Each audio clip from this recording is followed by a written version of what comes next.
Ang tambuli ni Ilig. Mga karakter. Ilig, batang-batang pinuno ng mga subanon na mahiwagang naglaho habang nangangaso. Tam, may bahay ni Ilig at ina ni Tambo. Gabon, ama ni Ilig, isa ring timuay na namatay sa pagtatanggol sa lupain ng mga subanon. Hap, ina ni Ilig at may bahay ni Gabon. Bal, mapagkakatiwalaang pinuno ng pamayanan. Diot, ang kanang kamay ni Ilig sa pangangaso. Apo Laloy, tradisyonal na doktor ng pamayanan na tumulong sa pagpapaanak kay Ilig. Apo Tilan, ang albularyo ng pamayanan na ang tawag ay balian. Nagsasagawa ng kanusuhat, ang tradisyonal na pagbibinyag kay Ilig. Guhong, isang pinuno ng pamayanan na kumakatawan sa pamilya ni Tam sa negosasyon sa kasalan. Ikalawang guhom, isa ring pinuno ng pamayanan na kumakatawan naman kay Ilig sa negosasyon sa kasalan. Hayag, ama ni Tam, isa ring pinuno ng pamayanan. Saleleng, isa ring balian o albularyo na namuno sa kasalan ni Ilig at Tam. Tambo, anak na lalaki ni Ilig at Tam. Mga tao, mga kalalakihan sa pamayanan. Mga baye, mga kababaihan sa pamayanan. Narito ang prologo. Timuay Ilig! Timuay Ilig! Timuay Ilig! Nawala si Timuay Ilig. Biglang nawala si Timuay Ilig. Doon kami sa itaas ng bundok ng aso. Tapos paglingin ko, bigla siyang nawala. Hinanap ko siya pero hindi ko nakita kaya umuwi ako para sabihin sa inyo. Nalilito ako. Hindi ko alam kung saan siya hahanapin. Totoo ba yung sinasabi mo, Diot? Hindi ka ba nagbibiro lang? Saksi ang langit sa pagsasabi ko ng totoo. Diyos ko! Kung gayon, manahimik muna kayo at huwag ninyong ipaalam kay Giblon Tam ang nangyari. Huwag muna nating bigyan ng problema ang pamilya ng ating Timuay. Hali kayo, hanapin natin si Timuay Ilig. Sige, hali kayo. O kamusta mga kasama? Nakakita ba kayo ng kahit konting himaton kung nasaan si Timuay Ilig? Wala talaga. Napagod na kami sa paghahanap pero talagang wala. Sumama na nga kami sa paghahanap pero walang nakapagsabi kung nasaan siya. Kung gayon, tunay na nakapagtataka ang pagkawala ng ating Timuay. Nasaan na kaya siya ngayon? Ano lang ang gagawin natin ngayon? Magandang gabi sa inyong lahat. Ang Tambulig ay isang maliit na munisipyo. Matatagpuan sa silangang Bukana papuntang Zamboanga del Sur. Tambulig, galing sa mga salitang tambol ni Ilig. Si Ilig, isang Subano, dahil nung una, ang mga Subano ang naninirahan sa tinatawag na Tambulig ngayon.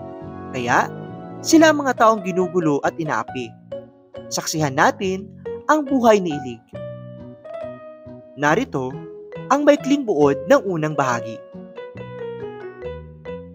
Sa unang bahagi ng dula ay mababasa ang mga unang tagpo sa buhay ng batang si Ilig. Nagsimula ito sa kanyang pagsilang kung saan pinauwi sa pamamagitan ng malakas na tunog ng isang tambuli ang kanyang amang si Timuay Gabon, ang pinuno ng tribo habang nangangaso upang makasama ng kanyang mag-ina. Kasunod na ipinagdiwang ang isang malaking binyagan para sa sanggol na ipinangalan ng Ilig bilang simbolo ng lakas at giting. Isang ritual na tinatawag na kanusuhat ang isinagawa kaugnay ng kanyang binyag. Ipinakita rin sa bahaging ito ang tahimik at payapang pamumuhay ng mga Subanon, gayon din ang mabilis na paglaking batang si Ilig. Pagkakaingin at pagtatanim ang gawain ng mga Subanon. Ang kanilang bawat gawain ay inihihingi nila ng basbas sa kanilang Diyos na tinatawag nilang Apo Migbabaya. Makikita ang kanilang pagkakaisa sa bawat gawain, tulad ng pagtatanim at pag-aani. Makikita rin sa bahaging ito ang marami nilang ritual na isinasagawa. Ang ritual na tumutod ay isinasagawa sa panahon ng pagtatanim, kung saan isang baboy ang kinakatay bago ang ritual na pagtatanim. May ritual din sa pag-aani kung saan isang mimaling na may dalang basket na nakasabit sa kanyang likod ang mamimili ng magaganda at malulusog na uhay ng palay. Aawit siya at puputulin ang mga hayop na palay habang iniiwasang maputol ang mga ito pagkaraang malawayan ang bawat isa. Pagkatapos ay muli silang mananalangin kay Apo Magbibaya upang hingin ang kanyang basbas at pagsang-ayon sa kanilang pag-aani. Isinasagawa rin nila ang ritual ng Masyanona bilang pasasalamat kay Apo Magbibaya sa kanilang masaganang ani. Dito, inihahanda ng taong bayan ang mga pagkain at ibinabahagi ang kanilang biyaya. Iinom sila ng alak na gasi. Susundan ito ng sayawan, awitan at pagsasaya. Sa ganitong payapang kapaligiran, lumaki ang batang si Ilig. Ngayoy, mababasa na natin ang kabuuan ng dula ng magbinata na si Ilig.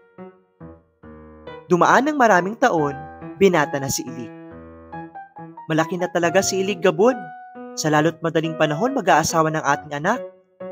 Hindi yan dapat pagtakhan. Hindi mo ba nakita kanina na parang may gusto si Ilig kay Tam? Iyong anak ni Hayag? Hay, nagmana ang batang iyan sa'yo. O sige na, matulog na tayo. Kinaumagahan sa may pangpang. Tam, saan ka pupunta? Sa Patis. Titignan ko kung naroon ba ang nakababata kong kapatid. Magandang umaga pala sa'yo, Ilig. Magandang umaga rin sa'yo. Pwede ba akong sumama? Wala kasi akong gagawin. Nasa kabilang bundok sina ama at ina. Inaayos nila ang mga kaguluhan kahapon. May mga taong gustong agawin ang kanilang lupa. Kawawa naman ang ating mga subano, di ba? Sinusuwag lang ng ibang tao. Noong nakarang araw, sabi ni Tatang, may mga subano raw na lumikas papunta sa bundok dahil tinakot siya ng mga dayuhan. Paghihigantihan kaya na natin sila. Magagapin naman natin siguro sila kung magkakaisa tayo mga subano, tama? Hindi tayo ganyan, Tam. Mas nanaisin pa nating magpapalipat-lipat kaysa lumaban tayo sa kanila. Tayo ang mga taong mapagmahal sa kapayapaan. Iniiwasan natin ang kaguluhan. Hindi yan nangangahulugang tayo'y mga duwag. Atin lamang pinahahalagahan ang kapayapaan. Kahit napatayin tayong lahat, para maagaw nilang ating mga lupa, hindi pa rin ba tayo lalaban? Teka, bakit yan ang ating pinagtatalunan? Bakit? Meron pa bang kailangang mas mahalagang pagtalunan bukod sa ating kalagayan ngayon? Meron!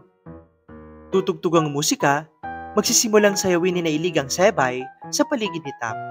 Iiwas si Tam at pagkaray sasayaw kasama si Ilig. Nagmamahalan sina Ilig at Tam. Isang araw, Ama, Ina, bakit marami kayong inihandang mga gamit? Ilig, anak, meron tayong importanteng lalakarin. Sige, handa mo ang bago mong damit. Anak, sige na, kumilos ka na para hindi tayo mahuli. Oo, Ama, Ina. Sa araw ng pamamalae, magandang hapon, anong aming may paglilingkod? Narito kami upang mamasyal sa napakaganda niyong lugar. Katakataka, kung narito kayo para mamasyal, bakit napakarami niyo at may mga dala? Mga gamit, lamang ito ng aming kinuha sa kabilang bundok. Nakikiusap lang kami na sana'y payagan niyo kaming magpahinga ng sandali. Walang kaso iyan sa amin. Teka muna, mukhang nakakasarapan na itong ating mga sayawan . Meron ba kayong ibang pakay? Amin nang aaminin ng totoo. Narito kami para hingin ang kamay ni Tam. Narito sina Timuay Gabon at Gibluon Hap para mamalae. Magandang gabi, Timuay Gibluon. Magandang gabi, Timuay Gabon, Gibluon. Magandang gabi rin sa inyo. Narito kami't handa sa anumang papagkakasundaan natin ngayon. Tulad ng napagkasundaan natin noong nakaraang buwan, handa ako sa anumang kondisyon. Hep. Kung gayon, humihingi kami ng isang malaking baban, isang gusi, at isang malaking kwintas para kayo makatuloy. Ibigay ang kanilang hinihingi. Kung gayon, sige, tuloy kayo upang ating mapagkakasunduan ang mga mahalagang bagay tungkol sa gagawing kasalan. Dalhin dito ang balasa. Eto na, Tatang. Itong isang linyang walang bawas, nangangahulugan ito ng 10 kwintas na amin sanang ibibigay sa apo sa tuhod. Itong linya sa gitna, nangangahulugan ito ng 1 dosenang sako ng bigas para sa pamilya ni Tam. 3 gusi, 4 na banig, at 3 baba ng ibig sabihin ng linya sa kanang bahagi nitong balasa. Kukonsultahin ko muna ang aming timuay. Tinatanggap namin ang inyong mga kondisyon at hinihiling para sa kasalang gaganapin. Kung wala nang di pagsang-ayon mula sa magkabilang panig, atin nang itakda ang kasal ni Ilig at Tam sa susunod na kabilugan ng buwan. Sang-ayon ako sa ganyang panahon. At naitakda na nga ang kasal ni Ilig at Tam ng sumunod na kabilugan ng buwan. Dumating na ang araw ng kasal! Sanay matungan si Tam. Dali, isuot mo ang magaganda mong damit para ikaskal ni Ilig. Kailangan maganda ka sa iyong kasal. Oh, huwag kang magsisimangot dyan ha. Hindi maganda ang malungkot sa araw na iyong pakikipag-isang dibdib. Nabigla lang ako sa mga nangyari ngayon. Hindi ko naisip na aabot sa ganito ang lahat. Palagay ko hindi pa kami handa sa aming mga responsibilidad. Kaya meron akong takot at pag-aalinlangan. O sige, bilisan na natin at baka magsimula na ang seremonyas, hindi pa tayo nakapatapos dito. Si Ilig ay binibihisan din para sa kasal kasama ang mga lalaki. Hindi ko maunawaan ang aking nadarama ngayong mga oras na ito, natatakot ako. Ilig, huwag ka nang matakot at baka mapahiya ang iyong amang Timuay. Kailangan ipakita mo sa lahat na tao na katulad ka ng iyong ama sa kagwapuhan, lalo na sa araw ng pagpapakasal kay Tam. Huwag ka nang pabago-bago riyan. Ipakita mo na ikaw ay anak ng ating Timuay. O sige, magsipaghanda na kayo at magsisimula na ang seremonyas. Sa araw ng kasal, ni Ilig at Tam, papasok ang mga kamag-anak ni Ilig sa pagpapatugtog ng mga gong. Magsasayaw ang mga lalaki ng sot habang ang mga babae magsasayaw ng talak. Pagkaraan ng sayaw, ibibigay nila ang kumpas o pana at panangga sa mga kamag-anak ni Tam na magsisipagsayaw rin ng sot at ng talak. Hihingi ng permiso ang mga mang-aawit ni Ilig upang makaakyat. Kung hindi ako pipigilan, pwede ba akong umakyat? Kung hindi ako pipigilan, aakyat ako sa iyong bahay, sa iyong tinitirahan. Kung hindi man, ako magkasala. Bilang sagot, aawit din ang mga awit ni Tam. Huwag ka nang humingi ng pahintulot. Kahapon pa kami naghihintay sa iyo. Huwag ka nang magpaalam upang umakyat. Binibigyan na kayo ng pahintulot. Noong nakarang araw pa, huwag nang magdili-dili at huminto. Tumuloy sa sala, ang tamang lugar para sa pagkakasundo. Aakyat si Ilig kasama ang kanyang 7 eskorte na dala ang kanilang espada. Dadalhin ng 7 babaeng eskorte ang kanilang kumpas. Lalagyan ng mamaan, posporo, mama, buyo, nganga, tabako, at sigarilyo. Epep, para makapasok kayo kailangan namin ng isang brilyanting singsing. Heto, sige, papasok na kami. Oo, ama. Pero ama, saan ka pupunta? Bakit naghahanda ka? Si ama, anak, ay manghuhuli ng baboy para ialay doon sa itaas ng bundok. Sasama ako kay ama ina. Tambu anak, hindi pa ngayon ang tamang panahon para sumama ka sa akin. Hintayin mo kapag malaki ka na. O sige, tawag mo na ang diot gamit ang tambuli. Lalabas si Tambu at babalik na may dalang tambuli. Hihipan niya ito upang tawagin ang mga taong bayan. Darating si Diot. Magandang araw, Timoy Ilig. Pupunta na ba tayo? Oo, sige, maghintay kayo rito. Aalis na kami. Sige, Gibluon, Tambo, alis na kami ni Diot. Magsisimula si Ilig at Diot sa kanilang paglalakbay para mangaso. Maan sila sa mga kabundukan, ilog at kagubatan. Pagkatapos, biglang mawawala si Ilig. Magtataka si Diot kung saan napunta si Timoy Ilig. Manapin niya pero mabibigo. Timoy Ilig! Timoy Ilig! Timoy Ilig! Uuwi si Diot at mag-uulat sa tambayan. Nawala si Timoy Ilig!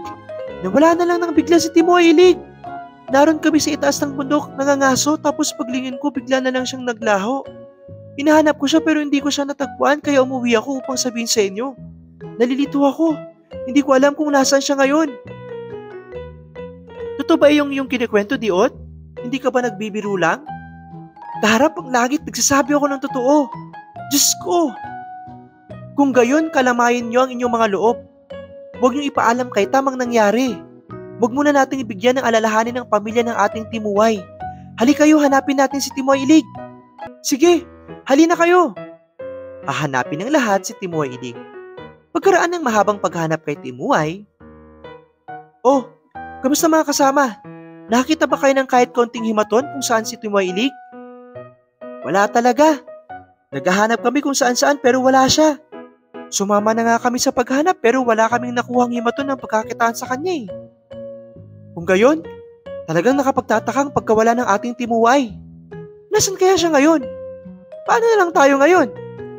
Darating sina Tam at Tambo at magtatanong sa mga taong bayan. Anong nangyari? Anong nangyari? Wala na ninyong awa, sagutin niyo ako. Bal, anong nangyari? Bakit mukha kayo mga takot? Meron naman bang nang-aapi sa ating mga kasamahan? Ano? Wala, Gibluon. Walang nang-api sa ating mga kasamahan.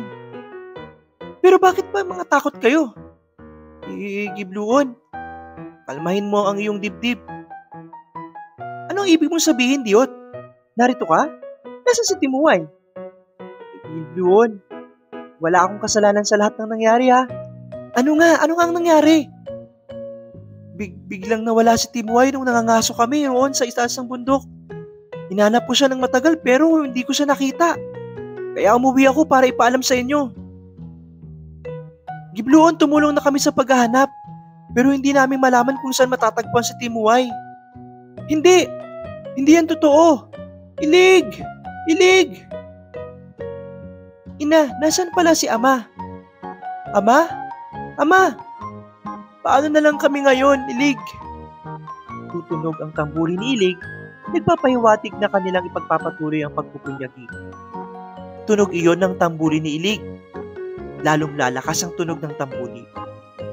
Nais iparating ng ating Timuay na pagsumikapan nating paunlarin ang ating buhay kahit wala na siya, para hindi tayo magkawatak-watak. Kailangang magkaisa tayo ating ipagpatuloy ang mamuhay ng mapayapa. Huwag kang mag-alala, Gibluon. Hindi ka namin pababayaan. Magkaisa tayo para hindi tayo malupig ng mga kaaway. Gayunpaman, ipagpatuloy natin ang mamuhay ng mapayapa tulad ng mga panalangin natin kay Apo Megbibaya. Maraming salamat sa inyo. Ilig, ito ang kadalasang nangyayari sa mga Subano sa ating puok. Ikaw, kayo, isa ka ba sa mga taong nanggugulo sa mga Subano?